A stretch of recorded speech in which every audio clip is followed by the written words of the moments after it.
cuchillo es tan bello y afilado. Quiero ponerlo a trabajar ahora mismo si tengo la oportunidad. Buena suerte. Siempre suyo, Jack el Destripador.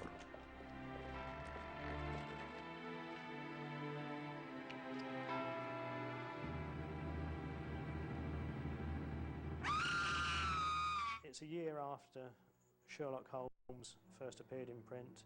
You've got the Victorian gaslit streets of London. You've also got the appeal of the name, Jack the Ripper. The murders became famous. Once the name Jack the Ripper had been invented, they became a total sensation. It was not enough only that the woman should be killed, but also should be mutilated. Be sure about that. Every part of the body should be hacked together. They were the first sexual serial murders to occur in a major town, a leading capital city, and they were the first to achieve international publicity. In the history of American crime,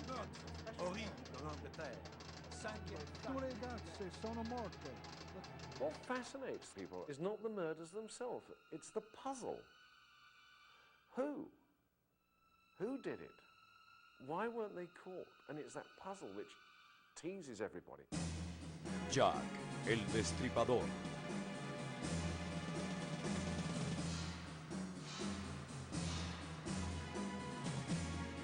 Fantasma de la muerte.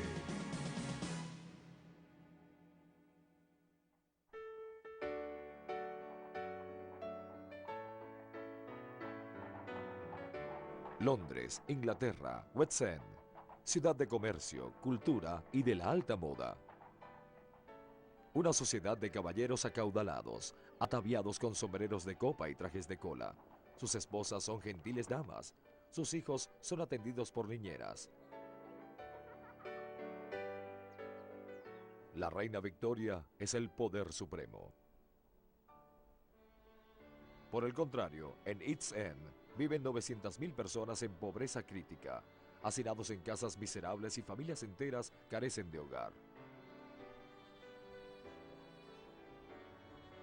Whitechapel, el área más miserable de todas, fue el escenario de los asesinatos. Esta comunidad pobre fue ignorada por el Londres de la era victoriana. The East End, having become a dirty, run-down industrial district, now, in a time of economic depression at the end of the 1880s, was an area of overcrowding, misery and unemployment, and an area where at any time almost any woman might have to prostitute herself as the only way to feed her children. I've talked to person after person from the East End today who said, yes, they always reckoned Grandma had to go out on the streets when time was bad, and nobody thought any of the worse of her for it. The life of these women, one tends to sometimes forget, is just how brutal and how harsh it was. You could buy one of these women for 3 pennies, or 2 pennies, or a loaf of stale bread. The price of 3 pennies was fixed because that was what the women would pay for a large glass of gin.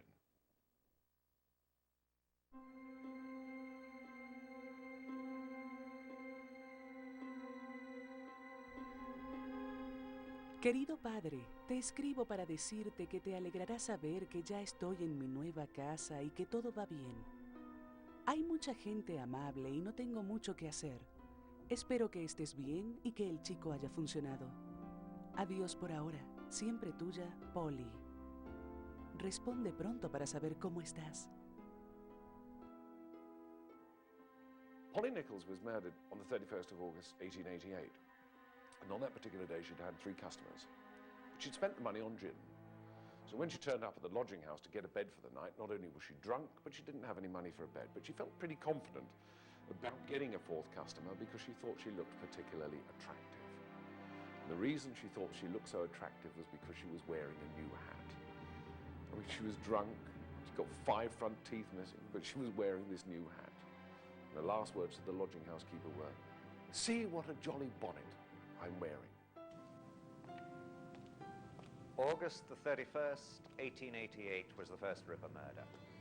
Mary Ann Nichols, known as Polly, a streetwalker in her early 40s, was found dead in Bucks Row, Whitechapel, at approximately 3:45 in the morning. She had been dead approximately 20 minutes when she was found, and in the mortuary they discovered that not only had her throat been cut, but there was a great gash in her abdomen.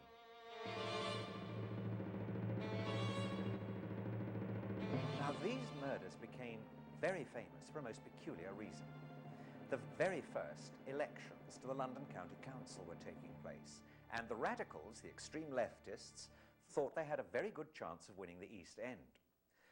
The radical newspapers, particularly the Star and the Pall Mall Gazette, two London evening newspapers, realized that if they wrote up the murders, they could draw attention to the terrible social conditions of the East End, and they did. And they sold more papers than anybody had thought possible. As far as the public attention was concerned, you can see that journalists were absolutely responsible for part of the fear and the fervour.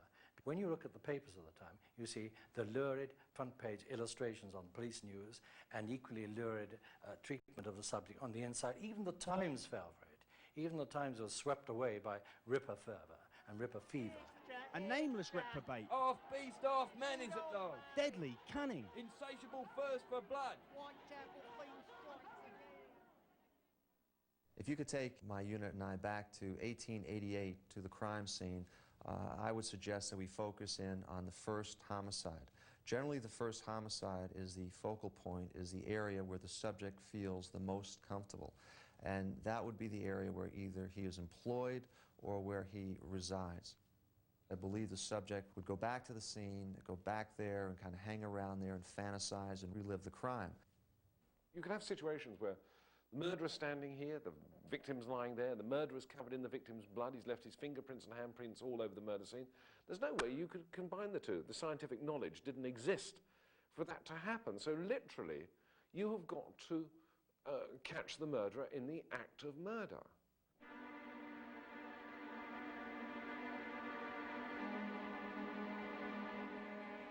On the 8th of September 1888, at 6:10 in the morning, the second victim was found. She had been kicked out of her nearby lodging house at midnight for not having the money she needed to pay for her bed.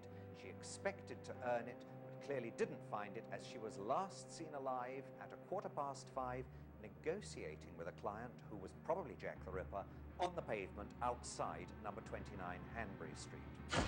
Her throat had been cut.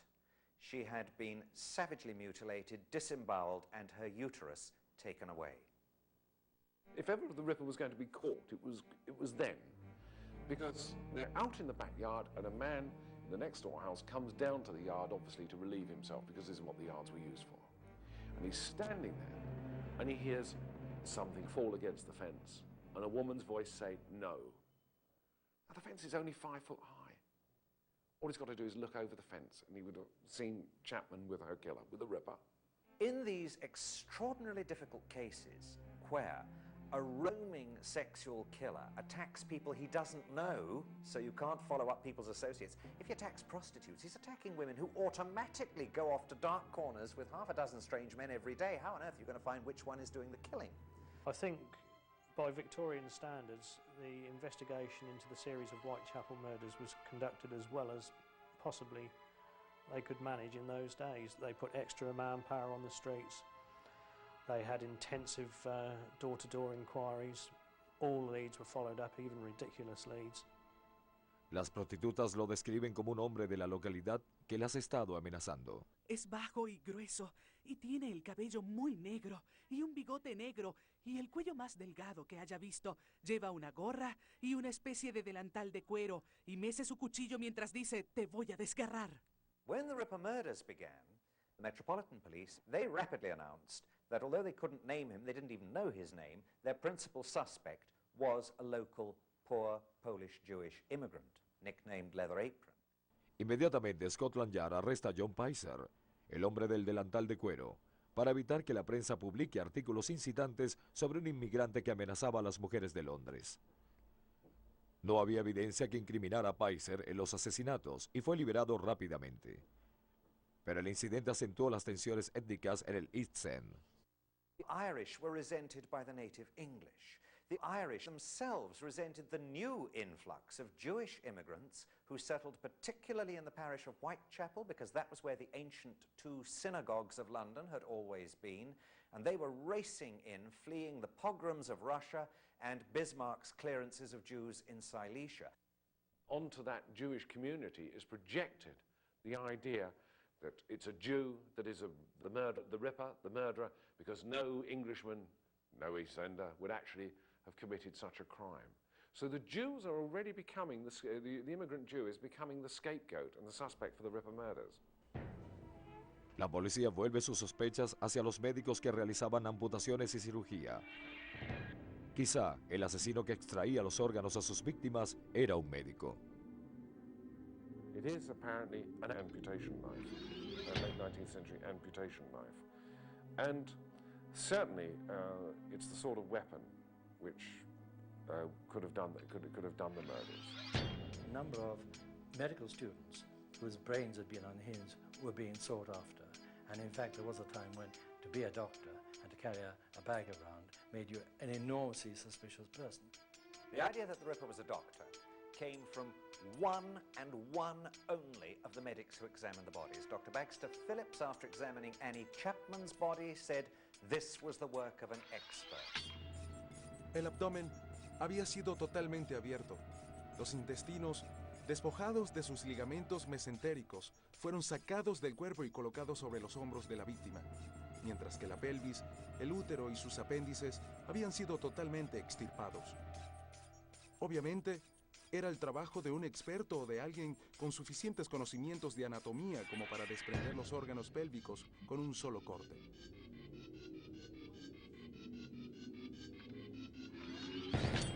The people at the top had the medical evidence surveyed by Dr. Bond of Westminster, a police surgeon they trusted implicitly, and Bond's full report on all the medical evidence in the case said no skill at all, not even the skill of a butcher.